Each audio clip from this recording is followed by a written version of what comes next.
교정 치료하면서 충치가 생기는 경우가 꽤 많아요. 그런데 아무래도 양치를 잘한다 하더라도 완전하게 되기가 좀 쉽지가 않고, 그리고 조금 충치가 잘 생기는 치아를 선천적으로 그런 치아를 가지신 분들이 있어요. 사실 교정이 이제 거의 2년 가까이 하니까 그 기간 동안 교정 안 했어도 사실 생겼을 수 있는데, 그런 것들이 이제 교정하면 조금 더 급격히 진행될 수도 있고, 제가 경험하기로는 20대 이상에서는 아주 급격하게 여러 개의 충치가 생기는 경우가 굉장히 드물어요. 그러니까 관리도 좀 되고 본인도 인지가 있고, 그 다음에 또 증상이 있으면은 그때그때 얘기를 해주시면은 너무 늦지 않게 또 디텍트가 되고 여러 가지가 있을 수 있는데, 10대들이 교정하는 경우에는 정말 한순간에 충치가 뭐 대여섯 개 생기는 경우도 있고, 교정기를 떼고 났을 때 교정기 주변에 충치들이 보이는 경우도 있고 하거든요. 그러면 이제 교정이 예쁘게 됐는데 또 충치 치료를 해야 되고 하니까 뭐 애들도 힘들고, 그리고 보호자분들도 속상하고 하죠. 그래서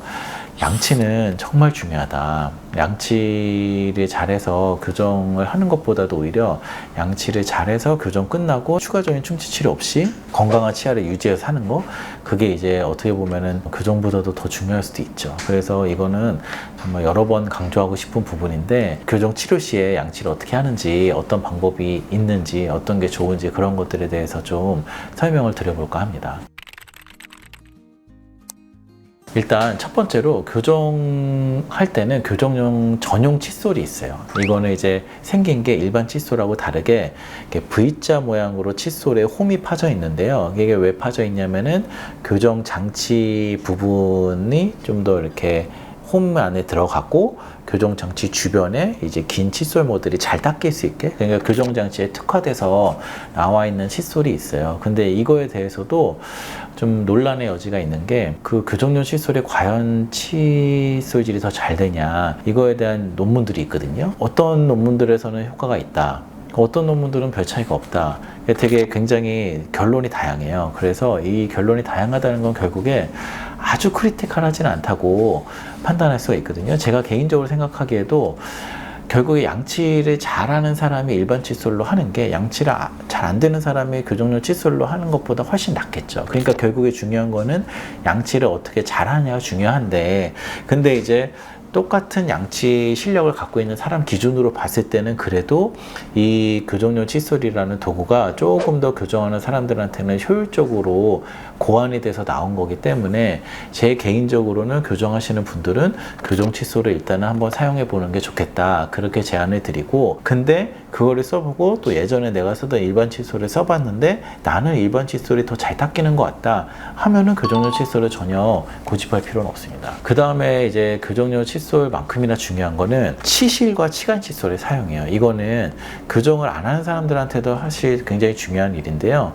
교정용 치실이 따로 있어요. 그거를 쓰면은 사이사이가 잘 닦이거든요. 그래서 교정용 치실을 쓰는 게 굉장히 중요하고, 또 치간 칫솔도 마찬가지예요. 교정할 때 어디가 잘 안 닦이냐면 장치 주변하고 그 다음에 치아하고 치아 사이 부분, 이쪽이 잘 안 닦이거든요. 근데 거기를 일반적인 교정용 칫솔이냐 일반 칫솔을 아무리 열심히 닦아도 치실이나 치간 칫솔 하면 또 뭐가 나와요. 아무리 열심히 닦은 것 같아도. 그러니까 구조적으로 접근이 안 되는 부분들이 꼭 있기 때문에 교정용 치실과 치간 칫솔이 번거로울 수는 있지만, 만약에 내가 이거를 매번 닦을 때마다 힘들다 하면은 적어도 잘 때 한 번쯤은 그거를 사용해서 꼼꼼히 닦아주는 거를 적극 설명드리고 있습니다.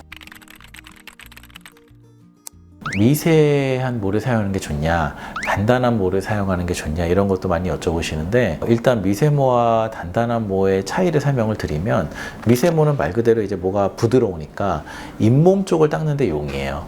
잇몸 쪽은 단단한 모로 하면 오히려 너무 세게 닦기가 힘들고 잇몸에 상처도 날 수 있고 하니까 잇몸 쪽을 닦을 때는 미세모가 용이한데, 그 외에 좀 더 이렇게 씹는 면이라든지 이런 데는 사실 단단한 모가 더 잘 닦이겠죠. 상식적으로. 미세모는 해도 힘이 좀 약해가지고 단단한 모보다는 좀 물리적으로 닦이는 게 좀 덜 하거든요. 그러니까 내가 귀찮음을 감수하고도 제일 베스트로 하고 싶다 하면은 둘 다 사용하는 게 좋습니다. 근데 쉽지 않겠죠. 예, 그렇게 사용하시는 분들도 있어요. 그럼 정말 열심히 닦으시는 분들. 그러면 미세모를 잇몸 쪽을 닦고 단단한 모로 다른 부위들을 닦고 이렇게 하는 게 제일 좋은데, 만약에 둘 중에서 하나를 추천드리라 하라면 저라면은 미세모를 추천드릴 것 같아요. 왜냐하면 이 교정할 때 가장 잘 닦여야 되는 부분은 잇몸 쪽이거든요. 그러니까 이제 씹는 면이나 그 외의 부분들은 내가 접근이 쉽기 때문에 웬만하면 제 눈에도 보이고 잘 닦는 게 어렵지 않는데, 장치와 잇몸 사이 여기가 이제 제일 안 닦이고 그쪽에서 충치도 생기고 잇몸도 붓고 하는 게 발생할 수 있기 때문에 결국에 잇몸 부위를 잘 닦는 게 중요해서, 저는 그래도 미세모가 그쪽을 사용하는 데는 용이하니까 둘 중에 하나를 쓴다면 너무 단단한 것보다는 잇몸이 잘 닦일 수 있는 조금만 가는 모가 낫지 않을까. 이거는 제 개인적인 의견입니다. 그리고 이제 워터픽이나 전동 칫솔 쓰는 게 어떠냐 여쭤보는 분들이 많은데, 쓰면 당연히 좋죠. 워터픽 같은 거는 사용하면은 당연히 도움이 됩니다. 그래서 그거 쓰시는 분들이 훨씬 잘 닦인다는 피드백도 많이 받고요. 근데 교정을 시작했으니까 내가 워터픽도 사고 치간 칫솔도 사고 뭐 다 이걸 구비해야 되냐, 그것도 부담이죠. 그러니까 저는 우선순위를 말씀을 드리자면 기본적으로 칫솔질을 잘하는 거 1번이고, 그 다음에 저 개인적으로는 워터픽보다는 치간 칫솔과 치실이 더 우선순위라고 생각하고, 이렇게 했는데도 내가 병원에 갈 때마다 양치가 너무 잘 안 된다는 피드백을 받는다, 그러면 선택적으로 워터픽을 가는 걸 추천드려요. 전동 칫솔도 마찬가지예요. 애초에 전동 칫솔을 쓰던 분이다 그러면은 잘 닦아서 이제 쓰시려고 하면은 스킬이 좋으시면 그걸로도 충분히 잘 닦일 건데요. 근데 해보시고 그게 좀 교정 장치 때문에 불편하다 하면은 이제 교정 칫솔로 가면 되죠. 그건 잘 닦이는지 여부는 본인이 해보시면 아는데, 전동 칫솔을 그러면 안 쓰시던 분이 교정을 시작하니까 사야 되냐, 꼭 그렇지는 않습니다. 그냥 칫솔로 하고 치실 치간 칫솔을 사용하되, 그럼에도 불구하고 잘 안 될 때, 특히 애들 같은 경우에 양치를 본인이 너무 잘 안 하고 하는데 뭔가 전환이 필요하다 그러면 이제 전동 칫솔 같은 거를 해보면 애들도 좀 재밌고 새로우니까 조금 더 열심히 닦으려고 하는 동기부여가 되기도 하니까, 그런 뭔가 추가적으로의 대처가 필요할 때 사면은 좋지 않을까, 저는 그렇게 생각을 합니다.